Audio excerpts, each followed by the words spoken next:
Delirios científicos radiofónicos. Alimento para mentes inquietas en estéreo. Historias naturales, investigaciones peculiares.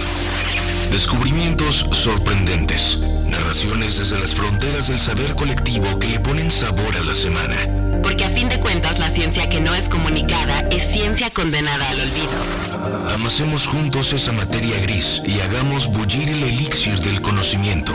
Bienvenidos a Masaje Cerebral de Reactor. Muy buenas tardes, bienvenidas, bienvenidos, bienvenides al Masaje Cerebral, su programa de ciencia platicadita en cortito y al pie. Aquí tripulada por su servivar y nuestro guía, mi queridísimo Andrés Cota Iriart, de la Sociedad de Científicos Anónimos. ¿Cómo estás, mi queridísimo Andrés? Bien, y sin poder olvidar que eres el Nemo de la radio mexicana, ¿no? En el último episodio fuiste el Nemo de la radio mexicana. Y creo que a lo mejor junto con el enano hombre fuerte y payaso, han sido mis personajes favoritos para Claudio. O sea, ¿a ti te gusta a mí disfrazarme de payaso? Como si lo necesitara, además. Ustedes díganme si no, echen luego también sus comentarios en @coteriart, @claudífonos. ¿De cuál ha sido su personaje favorito de Claudio? Si es que escuchan el Masaje Cerebral de tiempo atrás. Y puedo aplicarle, ¿qué creen que estoy aquí de su payaso? y si no, pues dense a la labor de luego echarse una inmersión en su red, en su plataforma de audio preferida para escuchar episodios pasados. También creo que ya siendo tiempo, Claudio, que en uno de estos días hagamos una pequeña cuestión curatorial de cuáles son los 3 episodios que más nos gustan a ti y a mí, a lo mejor, como para... Porque luego pues es difícil, ¿no? Escuchar todos, obviamente. Claro, pero a lo mejor sí los arribamos al mejor árbol y comen de esa manzana, ¿no? Ya luego se vuelven fans. El último estuvo tremendo. O sea, el último sí, ya sé que es muy reciente y puede que esté recurriendo a la inmediatez. Claro. Pero a la memoria de pez. Es que es una gran historia. Gran historia. Bueno, díganos ustedes también, recuérdenos si escuchan este programa a menudo, cuáles les han gustado más, y así vamos haciendo un conteo, si te parece, como de favoritos. Un top. Ahora que estamos en estos masajes ya semanales, ¿no? Masaje cerebral semanal en esta 4ª temporada, pues ya saben que vamos a empezar a traer nuevas voces también. Entonces hoy vamos a tener, y me da mucho gusto porque vamos a empezar también a darle aire así, ecos a Sandra. Sandra es quien lleva la Sociedad de Científicos Anónimos Oaxaca, ¿no? Sandra Smith, ya ahorita les leemos la semblanza en un ratito. Y Sandra, pues entre muchas otras cosas, es etóloga, se dedica al comportamiento animal y durante mucho tiempo se dedicó a ballenas. Entonces hoy creo que es un muy buen programa dedicarlo a los cetáceos, que en aquellos albores del masaje cerebral a manera de sección radiofónica, antes de que fuéramos un programa en forma, algún día dedicamos un episodio a cetáceos que se quedó corto porque pues son súper interesantes las ballenas, creo que no van a necesitar convencer a nadie, pero aquí les vamos a dar más elementos. Y ya que está aquí en el aire ese tema, ¿no? De las orcas y que comentamos con cerratos, pero las orcas también va a ser bien interesante escuchar qué tiene que aportar Sandra al respecto, ¿no? De la orca Gladys y su tropa y demás comportamientos. Y nada más así tirar el gancho ahora de la sociedad, ahora que es Sociedad de Científicos Anónimos Oaxaca, contarles que ya estamos en ahora más ciudades. Se acaba de cerrar, ya va a abrir Sociedad de Científicos Anónimos Puebla y también Colima, además de pues las que ya están andando, ¿no? Que es Guadalajara, Oaxaca, Mérida, Guanajuato, Querétaro. Y pues ahí se están cocinando un par más, ¿no? A lo mejor Cuernavaca, Tijuana. Entonces este movimiento, digamos, de sacar a la ciencia de sus espacios convencionales, pues ahora ya le vamos a poder, espero yo, de llamar República de Científicos Anónimos. Hijo, ya ¿no? Cualquier día tienes más sucursales que el Electra. Y que pues todo es una aproximación, ¿no? Es llevar la ciencia pues, a los bares, a llevar la ciencia al terreno relajado, al terreno no solemne, al terreno del día a día de las personas y de esa manera pues aprovechar la verdad que el humor y la forma, digamos, más humana de acercarse al conocimiento para gestar pues, discusiones entretenidas, efervescencia neuronal, que yo le llamo, al alcance de cualquier interesado o interesada. Entonces, bueno, si a ustedes les hace ecos, viven en una ciudad donde todavía no estamos y dicen, a mí me gustaría, me interesa, quiero intentar hacer un brote acá en mi terreno, pues recuerden que siempre nos pueden escribir un correo a Científicos Anónimos Gmail y pues con gusto por ahí empezamos a platicar. Y a los que viven acá en la ciudad o en cualquiera donde ya estemos, pues vayan a los eventos, ¿no? Involúcrense. Luego muchas veces nos escriben de, yo quiero ser parte de la ciudad. Y ser parte de la ciudad, pues no está más que en participar, ¿no? Y también se puede participar o colaborar, pues, con textos y de otras maneras, de distintas trincheras de la comunicación de la ciencia, la divulgación de la ciencia. Y ya tras este anuncio, ¿no? Esto fue una especie de... O sea, no es que anden ustedes dando credenciales de ahora eres un miembro No, porque honorario. No tenemos presupuesto y además esas credenciales contaminarían los mares. Pero bien. A lo mejor vamos a hacer una credencial digital. No es mala idea. Que tenga una especie de un avatar, ¿no? O sea, tendría que tener como un Pokémon o algo. Un ajolote. Pero bueno, vamos a tomar tu sugerencia, querido Claudio. Audífonos. No era una sugerencia, estaba preguntando nada más, pero mira, si les funciona, dense grasa. Se las regalo. Y ahora sí, para llevarnos al tema de las ballenas, ¿les parece que entremos tantito? Les voy a compartir un par de líneas de un libro que me gusta bastante que se llama Una ballena es un país, de Isabel Zapata. Mandamos saludos a Isabel Zapata, quien es ferviente escucha de este programa. Un día lo escucha. Isabel, gracias por estas líneas. Y dice, una ballena es un país de fronteras difusas, un país que no aparece en los mapas, que bien podría estar inscrito en la breve guía de lugares imaginarios.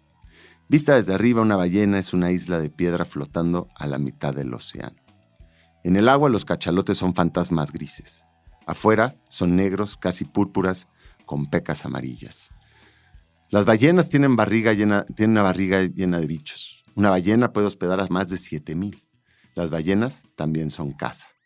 Hay al menos 2 ballenas blancas. La primera navegó los océanos reales de 1820, provocó el hundimiento del barco ballenero Essex, según el explorador Jeremias Reynolds. Esta ballena respiraba diferente al resto, su chorro de agua se elevaba en otro ángulo y llevaba una corona de percebes en la cabeza. La segunda navega los mares imaginarios de 1851. Navega las páginas de un libro, navega la furia de un capitán cojo, loco, vengativo, un capitán del silencio. Moby Dick, ¿no? Por si no lo has hecho. Estoy saltando líneas, ¿no? Porque es un texto que tiene muchas partes, pero quiero llegar a esto, fíjense. Este es lo que me gusta y que nos va a dar. Las ballenas fueron animales terrestres. Caminaron en tierra firme en forma de paquicétidos, zorritos peludos con pezuña y cola gruesa que podían escuchar debajo del agua. No todas las ballenas tienen dientes. Las ballenas azules no comen, absorben, filtran. Tienen 2 filas de barbas de queratina, 2 peines paralelos de 4 metros. Abren la boca y entra el mundo. Rompen el mundo. Así como nosotros tenemos muelas del juicio, tenemos apéndice, se nos pone la carne de gallina. Ellas tienen un hueso donde alguna vez estuvo la pelvis de sus peludos antepasados. Y es que sí, fíjense que las ballenas evolucionaron, como todos los demás mamíferos, en tierra. Los antepasados de las ballenas, si nos vamos así a eras remotas, eran parecidos a los zorros, vamos a pensarlos así, ¿no? Okay. Peludos, chiquitos, ¿no? Tamaño perro, que poco a poco fueron acercándose al agua. Y es curioso porque es uno de los ejemplos que existen en el registro fósil, donde puedes ver los pasos graduales, casi que como proceso de adaptación, porque vas viendo antepasados en estos paquicétidos que son terrestres, luego hay unos que son un poquito acuáticos, luego hay unos que parecen que son anfibios, y luego empiezan ya sus extremidades, sus manos, empiezan a tender hacia la aleta. Y entonces ves toda la gradación hasta llegar a ser una ballena. Y ahí dices, claro, pues la selección natural puesta patente, ¿no? Es uno de esos ejemplos formidables. Y lo que conservan, en lo que está conservado en toda esa línea, es el oído, fíjate, el oído interno, los tímpanos. Porque como que eso fue lo primero que cambió en estos paquicétidos que metían el oído al agua para escuchar a posibles presas. Claro, es una gran ventaja. Si tú cambias de medio, por un lado, te quitas de encima a los depredadores. A lo mejor en el mar va a haber otros, ¿no? Pero te quitas de encima a los que te están, digamos, consumiendo y a la vez abres tu abanico de posibles presas que no saben que tú ya estás ahí. Claro. Así es como las ballenas llegaron a surcar los mares. Y si te parece bien, Claudio, para que ya el siguiente bloque entremos de lleno con Sandra, digamos... ¿Quién es, no? ¿Quién es Sandra Smith, con quien vamos a estar platicando en breve? Sí, nuestra invitada de hoy es Sandra Elizabeth Smith Aguilar. Estudió biología en la Universidad Nacional Autónoma de México, donde también cursó la maestría de Ciencias del Mar y Limnología. Desde 2010 vive en Oaxaca, donde hizo el doctorado. Su investigación se ha centrado en el canto de ballenas jorobadas y la conducta social de monos araña. Le encanta comer, fermentar, hornear y conocer las historias y vericuetos que nos conectan con quienes producen alimentos. También se inmiscuye lo más que puede en caminos de construcción colectiva de conocimiento fuera de las instituciones académicas. Le encanta desplazarse con las ventanas abajo, o mejor aún, sin ventanas, pedaleando o caminando hasta donde las piernas aguanten. Y pues Sandra está aquí con nosotros y regresando de este primer corte, pues ya podremos platicar en forma con ella. De acuerdo. Entonces, vamos y volvemos, están escuchando el masaje cerebral. Estás escuchando Masaje Cerebral de Reactor. Qué bueno que no le cambiaron. Estamos aquí en el masaje cerebral cetáceo, donde vamos a hablar de ballenas y otros cetáceos. Y ahora sí ya está en cabina la querida Sandra, que lleva, como les decía yo, la Sociedad Científica de Humanos Oaxaca. Así que, antes que nada, Sandra, bienvenida. Hola, gracias. Encantada de estar acá con ustedes ahora en tercera dimensión por primera vez. Sí, ¿no? Es curioso cómo nos hemos acostumbrado a conocer a la gente en las pantallas y luego ya las ves en vivo y color, ¿verdad? Pero bueno, fíjense que Sandra viene llegando, de hecho, casi que ahorita, bueno, hace unas horas, de un congreso de etología, ¿no? De comportamiento animal, y nos está contando fuera del aire algo que vamos a recuperar ahora, que son algunas de las cosas que fue descubriendo en este congreso. ¿Dónde era el congreso? Fue en Portland. Portlandia. Portlandia. Keep it weird. La Keep tierra it weird, del puerto que está dentro de la tierra, porque no está en la costa, entonces bueno. Es que es un puerto mental, ¿no? Porque ahí están liberadas todas las drogas, los psicodélicos, los hongos, la marihuana. Sí. Les gusta hacerlos raros. Sí, exacto. ¿Cómo se dice? Su lema es manténganse raros. Sí. Se enorgullece. Bueno, sí tienen un río muy grande y hay puertito ahí. Sí. Oye, ¿y qué nos estabas contando ahorita de los delfines? Sí, bueno, pues a propósito de que estamos en el ambiente cetáceo, claro. Contaba que de un caso, vamos a llamarle, donde hay una playita en Brasil donde los pescadores, desde hace ya mucho tiempo, los pescadores que pescan desde la orilla, han desarrollado una relación ahí de cooperación con unos delfines nariz de botella. Pues básicamente lo que sucede es que cuando pescan en conjunto, pescan más, tanto los delfines como los pescadores. Entonces, lo que sucede es que los delfines ayudan a acercar a los peces a la orilla y le hacen, muestran su aleta de una manera particular como señal, y si los pescadores que ya conocen saben que ese es el momento de arrojar la red. ¡Órale! O sea, los delfines comandan la pesca un poco. Sí, ellos son los que mandan la señal para para que los pescadores, si la cachan bien, si tiran en ese momento la red, tanto pescadores como delfines salen ganones. Y ya han hecho pruebas donde pues los pescadores pescan sin delfines, sí, y la pesca es casi nula. Wow. Y donde los pescadores lanzan a destiempo, o sea, pueden estar los delfines, pero no cuando mandan justo, cuando sacan, cuando les enseñan, ahora sí que lo omito de esa manera, lado especial. Si no cachan la señal adecuada, tampoco sacan tanto, ¿no? ¡Órale! Ok, son unos traidores. No, esquiroles. Advertencia, o sea, si los delfines y los humanos se pusieran a coordinar más en esas cosas, ¿no? Pues nos acaban. Las dos especies más inteligentes de alguna manera. Qué padre historia. Sí, hay muchos de contacto así como transgeneracional, ¿no? Entre cetáceos y humanos, como allá en la laguna Ojo de Liebre, ¿no? Allá arriba en Guerrero Negro, en que las ballenas grises tienen a sus crías. Ese es un paseo obligado para cualquier mexicano que se precie. Claudio, algún día, masaje cerebral desde campo. Por favor. Que es ir a ver a las crías. Y justo, sobre todo en la de Guerrero Negro, que, bueno, a veces hacen cosas como tocarlas, que no están bien, pero lo que sí es que las mamás ballenas llevan a los ballenatos ahora a que conozcan a las lanchas. O sea, van a enseñar, porque son ballenas que cuando eran crías estuvieron con las lanchas, y entonces ahora que ya tienen, ellas son mamás, llevan a su hijo como a mostrarlo, ¿no? Que es fantástico. Y a mí me tocó cuando estuve ahí, que de hecho al principio estás así obnubilado con la cría, ¿no? Aquí a 20 centímetros la lancha. Y cuando el vallenato ya le agarra medio confianza, porque al principio el vallenato está como, no, mamá, no, mamá. de pronto ya hasta te intensea, o sea, ya de pronto ya vete. ¿No? O sea, estás muy grandote. Sí, pero bueno, eso creo que nos puede llevar a las ballenas, ¿no? Que fíjense que tiene un texto, Sandra, en La Sociedad, que empieza como con un meollo, ¿no? El texto empieza con un meollo y me gusta, que es que las ballenas tienen ombligo. Muchas veces eso lo ignoramos o ignoran. No sé, ¿te parece sorpresivo que tiene ombligo? Me parece sorpresivo. Solo porque me asomé a ver el texto de Sandra, lo supe antes, pero en realidad cuando lo leí dije, ¿qué? ¿Por? Pues a mí eso fue de las cosas que me fascinó. No que tuvieran ombligo, sino el hecho de saber, particularmente también, ¿no? Uh-huh. Pero bueno, cuando pues aprendí a conciencia que son mamíferos, porque pues se hacen pasar muy bien por bichos acuáticos, lo son, obviamente, ¿no? Pero como que hasta que uno no lo piensa con detenimiento, pues bueno, pueden ser unos pecesotes sin ningún problema. En nuestra manera de clasificar, al menos de los que somos más terrestres, sí. Nosotros los humanos terrestres, pues como que es así de animal terrícola con patas, o rastrero, o que vuela, o que nada y es, pues, pez seguramente, ¿no?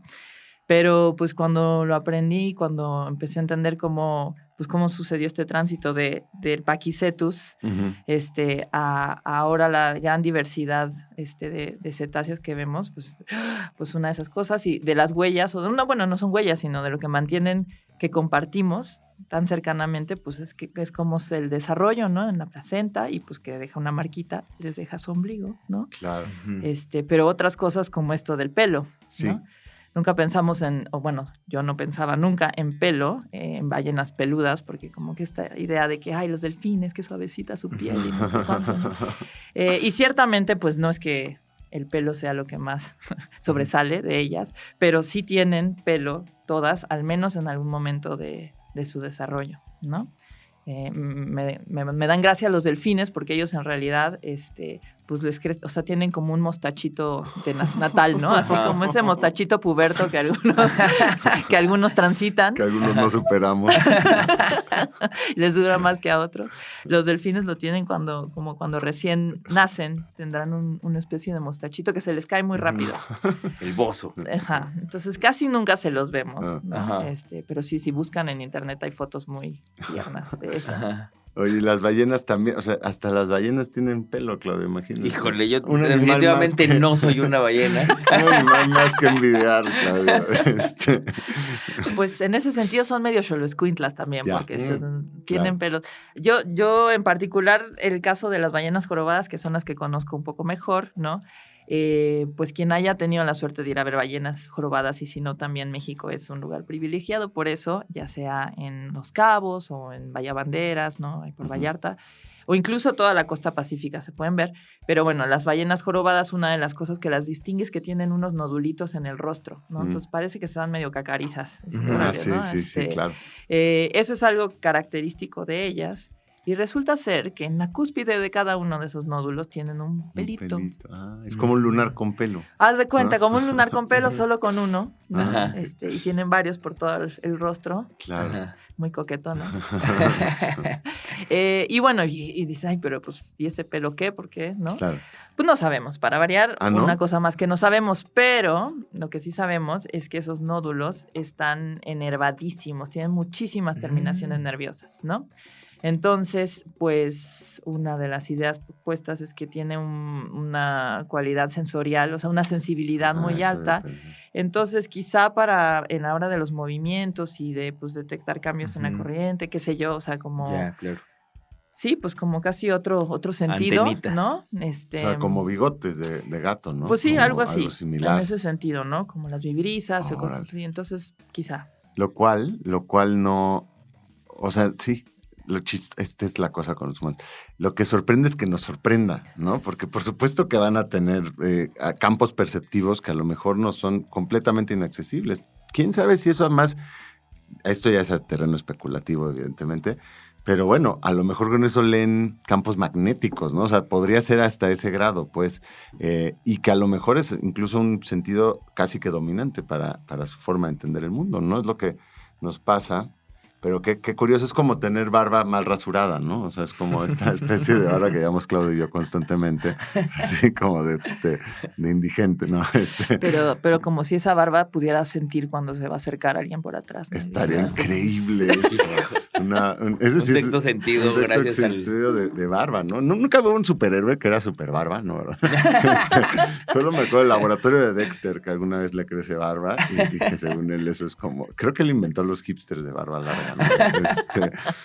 Oye, pero bueno, ¿sabes qué me estaba haciendo ecos ahorita que a lo mejor vale la pena tener a cuenta? Que es que, para quienes no lo tengan, a lo mejor lo saben, pero no lo tienen ahí digerido, que es que, claro, las aletas de las ballenas y de los delfines y de cualquier mamífero marino son manos, o sea, tienen exactamente los mismos huesos que una mano, igual que los murciélagos, sus alas son manos, o sea, esto viene en los tetrápodos, ¿no? Los tetrápodos y pues pueden ver muchos esquemitas de eso que es interesante, porque entonces ahí ves cómo se acomodan, ¿no?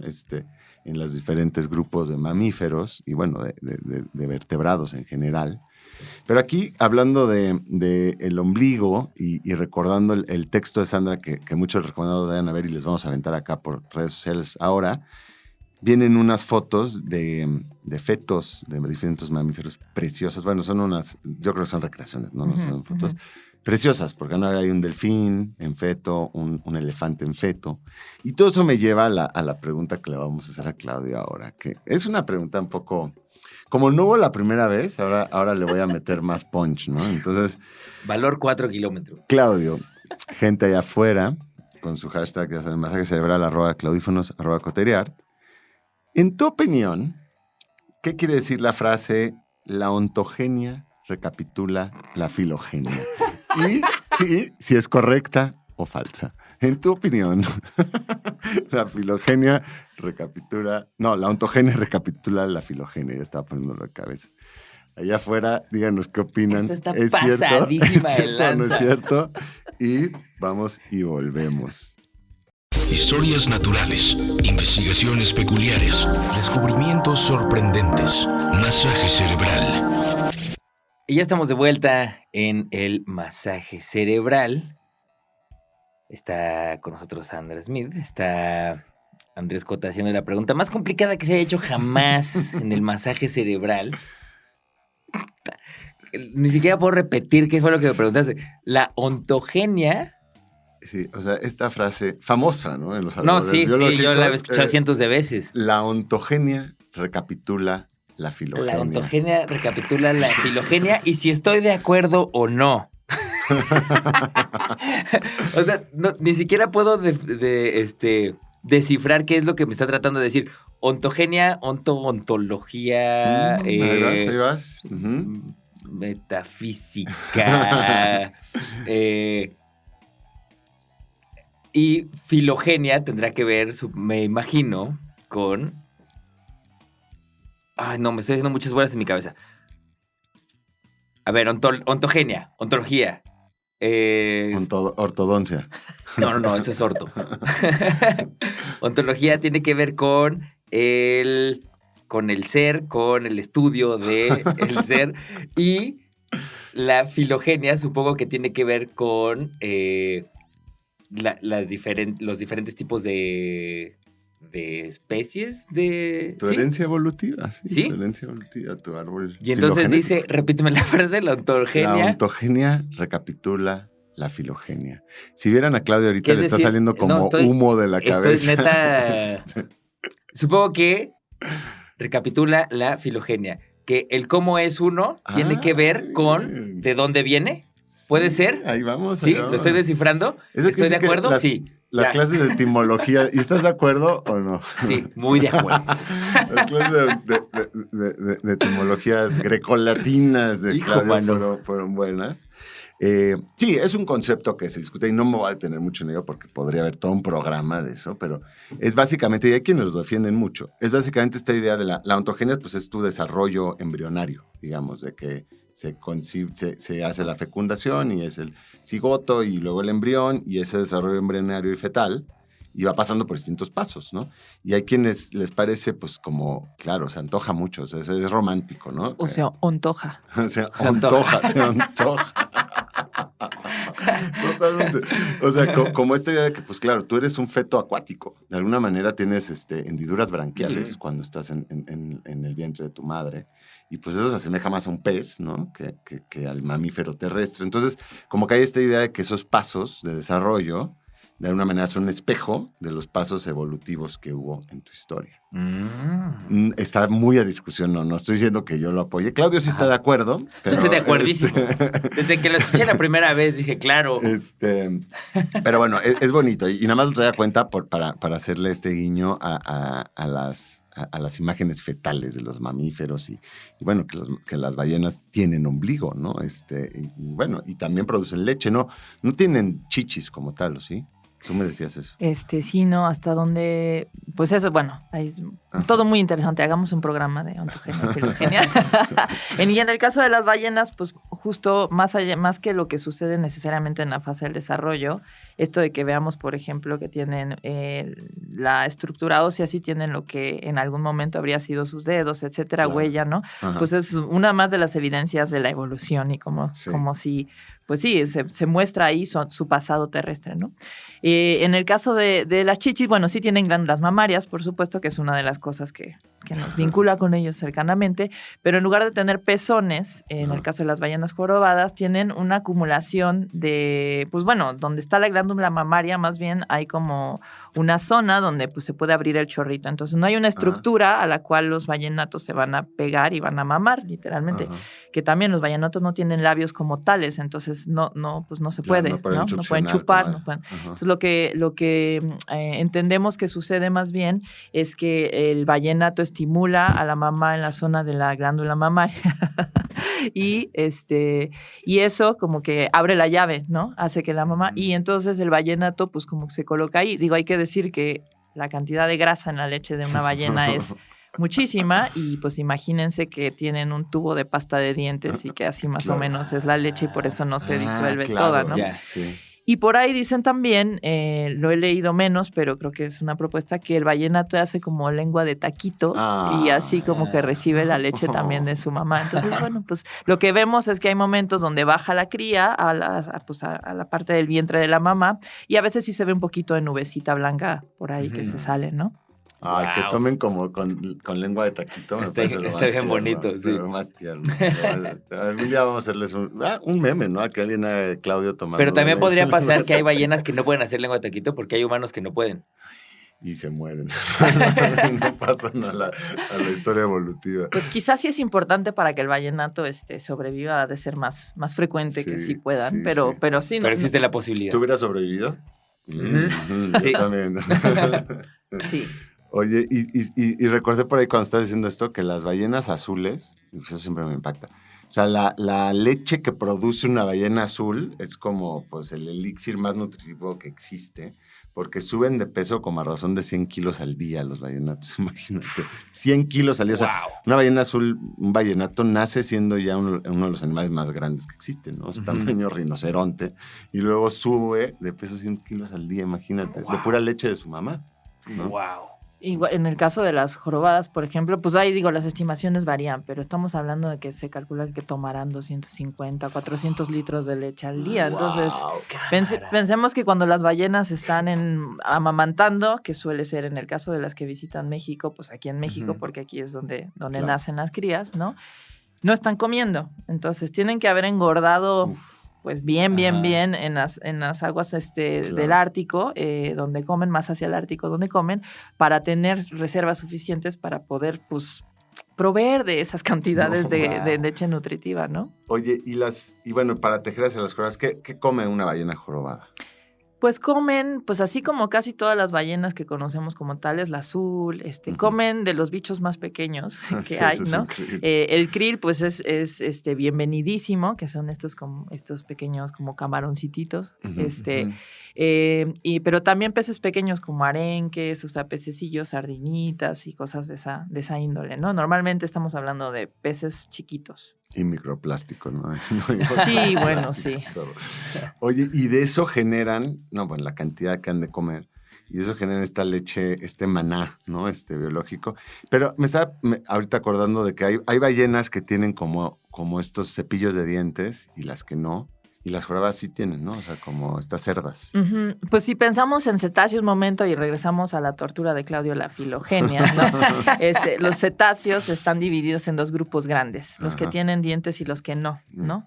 Los que no tienen dientes son los que normalmente conocemos como ballenas, pero entre el inglés y el español, en las traducciones, ahí hay un chilaque, ¿no? Entonces, por ejemplo, lo que llamamos ballena asesina, o sea, las orcas, o sea, la palabra ballena viene de balín, o bueno, del latín, que no sé, del griego creo, que tiene que ver justo con las barbas, ¿no? Con estas estructuras. Entonces, para algunos que se ponen muy tiquismiquis con los nombres, dicen, bueno, las ballenas solo son las que tienen barbas, que son los misticetos. Misticetos. Ajá. Pero bueno, el chiste es que las más grandes en general, salvo los cachalotes, tienen barbas y no tienen dientes. Ajá. Y las demás, y tienen 2 agujeros de respiración, eso, o sea, como las 2 narinas. Mientras las que tienen dientes, todas las que tienen dientes, cachalotes, orcas, todos los delfines, los sifios, solo tienen un hoyito de respiración. ¿Sí? Qué curioso. Tienen 2 tubos más abajo, pero como que a la salida se volvió solo uno. Curioso. Oye, y misticetos entonces tienen estas como barbas, vamos a decir, cerdas, ¿no? Es que le llaman barbas, pero en realidad son cerdas. Y con eso filtran la comida, ¿no? Exacto, ellos no mastican, sino tienen como es como un cepillo muy grueso, con muchas cerdas, entonces hay diferentes formas de alimentarse, pero bueno, generalmente involucra una bocanada de agua con comida dentro, y luego con la lengua expulsan el agua y se quedan atoradas como en este cernidor, la comida, y se tragan, ¿no? Claro, la manera de comer. Las grises que comen en el fondo, más bien están levantando el sedimentos, ¿no? Pues como que usan el cepillo para eso y como que comen de lado, pero bueno, misma idea. Oye, está padre. Estaba pensando ahorita, claro, lo que llamamos las orcas, que ahora están tan en boga, ahora podemos caer de vuelta, ahora que volvamos del corte con las orcas un poco. Los cachalotes también entonces cazan, también son cazadores. Cazan calamares gigantes. Ay, me encanta esa imagen, un cachalote peleando con un calamar gigante, son las imágenes. Increíble. No solo eso, pero esa es una de sus principales cosas. Van a necesitar varios programas de cetáceos, pero bueno, este es un primero y vamos a dejarle una más ligera a Claudio. Claudio, gente de afuera. Ahorita que Sandra estaba mencionando, a lo mejor dijo la palabra, pero a mí se me fue si la dijo. Si la dijo, ya la hiciste. Pero como tienes etimologías, tú el don de la etimología. Híjole, batallé. ¿Cómo se llaman, cómo le llamamos al agujero por el que respiran las ballenas y los cetáceos, ¿no? Este agujero que son sus narices, que la, digamos, selección natural, ¿no? En esta tendencia a volverse animales acuáticos, fue empujando paso gradual mediante hacia la zona superior de la cabeza, ¿no? Híjole. Y por donde hacen el... Sí. Y sueltan ese... Vamos y volvemos. Ayúdenle a Claudio, @coteriart, @claudífonos, #masaje cerebral. Ciencia que no es comunicada es ciencia condenada al olvido. Esto es Masaje Cerebral. Qué bueno que no le cambiaron. Estamos entrando aquí al ocaso de nuestro primer programa de cetáceos en el Masaje Cerebral, porque vamos a tener varios. Y de nuestro primer programa con Sandra. La querida Sandra es como ya una voz, esperemos, recurrente, ¿no? Que es quien está llevando el barco de la Sociedad de Científicos Anónimos Oaxaca. Por si están escuchando esto en Oaxaca, pues ya saben que ahí ya tienen sus eventos mensuales, ¿no? Depende, a veces bimensual, a veces cada 2 meses, pero en general mensuales. Y nos quedamos con una pequeña duda, porque a mí me surgió la duda. Estaba escuchando sobre esta diferencia, ¿no? En la abertura por la que respiran las ballenas, que hay unas que tienen 2 aberturas y otras que tienen 1, y por donde tiran el chorro, ¿no? Este famoso chorro que se ve a la distancia.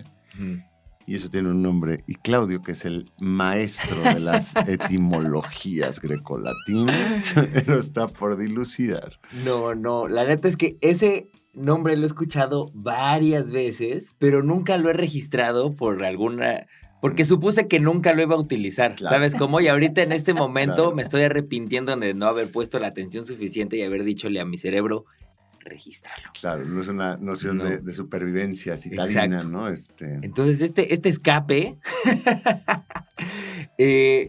no recuerdo, tiene un nombre que me suena a algo como espiro something, ¿no? Espirulina, ¿no? Por ahí me suena, pero no la estoy encontrando en mi cabeza. Hasta ahí está llegando mi registro de la memoria del nombre de ese escape. No ibas mal. No iba mal. Me hiciste recordar a la espiritrompa. Ajá, pero no es la espiritrompa. No. Espiráculo. Chan. Espiráculo. Cerca. Bueno, ahí estuvo. No lo vuelvo a olvidar. El espiráculo. Espiráculo. No, bonita palabra. Es bonito. Te la vamos a volver a preguntar. O sea, Anótala. Ay, bueno, sí. Entonces, bueno, regresando. Me gustaría rápido tocar tema canciones de las jorobadas. Y luego, que no se nos olvide, antes de acabar, tocar base con las orcas, ¿no? Con las asesinas. Pero las canciones, ¿qué onda con las canciones de las jorobadas? Pues quizás una de las razones por las que más conocemos a las jorobadas, quienes las conocen o las conocemos, pues porque por ahí de los principios de los 60s, bueno, desde antes, generalmente en micrófonos militares recogían estos sonidos que tienen abajo del agua, ¿no? Para propósitos, pues de detección de enemigos, obvio. Claro. Pues recogían sonidos que decían, ¿qué onda con esto? Y bueno, los registros de sonidos que brotaban de las bestias marinas datan de mucho antes. Pero fue entonces por ahí cuando investigadores que estaban dedicados a observar, a estudiar ballenas, pues dijeron, bueno, vamos a grabar esto. Y de hecho, pues se publica por Roger Payne, un primer artículo muy conocido en Science y en National Geographic también, con un disquito incluso. No, sí, que era Songs of the Deep, no me acuerdo cómo se llama. Pero bueno, el chiste es que es la primera descripción formal de que estas ballenas estaban emitiendo estos ciclos, o sea, que es una canción, ¿no? Bueno, pues en el caso de las ballenas se refiere a estas secuencias de sonidos que se repiten en el tiempo, claro, ¿no? De una manera predecible, es decir, si conoces más o menos los componentes, puedes saber que después va a seguir. Claro, tiene una armonía y un ciclo repetitivo. Es ciclo repetitivo, ¿no? Y que se hace en un contexto particular, ¿no? En contextos particulares. Entonces, pues ya después con el tiempo se fue viendo que quienes hacen este despliegue, en el caso de las jorobadas, son los machos. Nunca se ha registrado una hembra haciéndolo, ¿no? Y principalmente, aunque definitivamente no solo, durante la temporada de reproducción, eso es cuando más cantan, ¿no? Eso llevó a la directa asociación entre, pues seguro es como una cuestión ahí medio serenatosa, ¿no? Sí, claro, mariachi y un Pedro Infantazo, ¿no? pero bueno, con el tiempo y después de más de 50 años de estar estudiando mucho eso, todavía no está resuelto el enigma. Qué bueno. Sigue, sí, pero sigue un poco ahí el asunto de que de alguna manera media las interacciones reproductivas y tiene que ver con eso, pero no es tan obvio como que canta, y uno que canta más bonito, sí, claro, tiene más éxito con las hembras, ni mucho menos. De hecho, pues uno de los enigmas, ni siquiera sabemos qué es una buena canción y qué es una mala canción si hay tal cosa, ¿no? Y menos desde la perspectiva cetácea, sí, ¿no? Claro. O sea, ¿cuál es el...? Pero, te voy a interrumpir. Una de las cosas que es súper interesante de las jorobadas es que cantan los machos, cantan durante la temporada reproductiva, la canción cambia en el tiempo, cambia durante la temporada. O sea, ¿todos los de una población hacen la misma canción? Y todos los de una misma zona de reproducción cambian más o menos igual. Entonces se contagian el cambio, se comparten los cambios o están al tiro con los cambios, ¿no? Entonces, pero no es muy claro por qué cambian y quién es el que empieza los cambios. Eso es de lo que más he trabajado, ¿no? Wow. El chiste es que si alguien innova y algunas innovaciones pegan y otras no, pues se vuelven hits y entonces todo el mundo lo canta. Tienes a Peso Pluma, tienes a Natal Cano. Y entonces cambia más durante esa temporada que durante el resto del año, que aunque también cantan, se registran cantos, no tanto, ¿no? Entonces eso es súper interesante. Y entre más separadas están las poblaciones, más distinto es su canto, entonces tienen como dialectos, pues, ¿no? Que son expresiones culturales, ¿no? Finalmente. Pues eso se ha vinculado con la idea de cultura. Hay un artículo que se volvió muy famoso que era como de una revolución cultural en ballenas, porque hubo un estudio donde identificaron un par de ballenas machos que normalmente se veían de un lado de Australia, ahora se pasaron al otro lado de Australia, donde normalmente no andaban. Órale. Y ese año que se vieron y pues traían su canción, la canción de los machos de ese lado cambió mucho más rápido de lo que venía cambiando. Entonces, lo asociaron a esa cosa. Dijeron, bueno, en fin. Panamericano, ¿no? O Despacito. Exacto, Despacito. les llegó el hit de la otra costa. Qué interesante, la verdad. Pues es como tradición oral y a mayor velocidad porque cambiaron de región.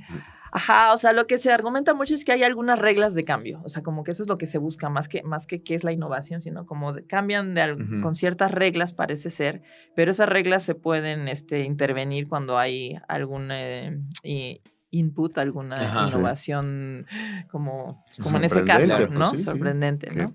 Que por cierto, puedo hacer ahí un paréntesis para decir que hay una pieza increíble de George Crumb que se llama Vox Valenae, que es justamente una interpretación. O sea, George Crumb se encontró con estas grabaciones en los 70, es un compositor norteamericano, e hizo una composición para orquesta, para un conjunto de cámara, en el que hizo una reinterpretación de esos cantos de ballena. Es súper bonita, súper bonita. Si tienen chance de escucharla, neta, échense un clavadito. De hecho, hicimos un episodio de música desconcierto. Ahí échense un clavado también en las plataformas que hablamos de Vox Valenae. Oye, sí, es que estos cantos pues sobre todo las jorobadas, pues yo luego me quedé pensando si las hembras, ¿no será que a lo mejor sí cantan, pero en una frecuencia que nosotros normalmente no prestamos atención porque no percibimos? Puede ser, ¿no? Puede ser, bueno, o sea, no lo podemos descartar. Sí hacen sonidos y sí tienen sonidos llamados, de comunicación con las crías, hay algunos llamados y los que hemos registrado son en las mismas frecuencias que la otra, ¿no? Claro, pero no se encuentra lo que no se busca. Por mucho tiempo se pensaba que las ballenas azules no cantaban, pero cantan en infrasónico. Eso es. Y hasta que no, o sea, justo con micrófonos que estaban buscando señales de muy baja frecuencia, pues veían y es muy monótono, es más o menos. Que es lo distinto de las jorobadas. Las jorobadas se pusieron floridas. Claro. Y por eso también llaman tanto la atención. Pero pues sí, cuando tú encuentras en internet una grabación de ballena azul y la escuchas, está acelerada, porque si no, no la habríamos. Probablemente hay o sea, se puede, ¿no? Especular que hay otras varias especies de ballenas que tendrán canciones o algo afín a las canciones mejoradas en infrasónico, en efecto. Sí, y sí, hay que decir eso, que las conocidas, las jorobadas son conocidas por su canto, pero no son las únicas que cantan. Claro. Las ballenas de Groenlandia también se han registrado cantando y estas parece que también les sirve como un arroyo con el hielo posiblemente para encontrar las aperturas en el hielo. Además, o sea, otros llamados, no necesariamente sus cantos, pero también en frecuencias muy bajas. Las ballenas francas también con estos dialectos. Nada más que, de nuevo, son cantos mucho más monótonos y que no han sido tan popularizados, pues. Me encanta y definitivamente vamos a necesitar otro episodio de cetáceos y de ballenas. Por favor. Porque además se nos quedó ahí en el tintero las orcas, los cachalotes, ¿no? Y demás los sífidos. Nada más decir que estas canciones de jorobadas pues ya están afuera del sistema solar, ¿no? Porque es uno de los sonidos que decidieron incluir en los discos estos de oro que se subieron a los Voyagers por el proyecto de Carl Sagan. Y que uno de los sonidos que representa al mundo, que está bien bonito, es los cantos estos de ballenas. Qué bonito. De ahí a que los extraterrestres vayan a tener un modo de reproducir ese acetato de oro, ¿no? Ya son como muchos saltos de asumir demasiadas cosas. Pero bueno, por ahora, lo que sí sé es que se nos está acabando el tiempo. Y nada, más bien dejar abierta esta vinculación con Sandra, que no solo nos hablará de cetáceos en el futuro, sino también monos, arañas y otros lindes animales y zoológicos. Pues ahí está. Muchísimas gracias, Sandra. Gracias a ustedes, un gusto. Muchísimas gracias a ustedes por escuchar este masaje cerebral. Nos escuchamos la próxima semana. Gracias, Andrés Cota. Pase usted buena tarde. Esto fue todo el masaje cerebral por hoy. En la siguiente emisión continuaremos alimentando las mentes inquietas de la radio pública a través de Reactor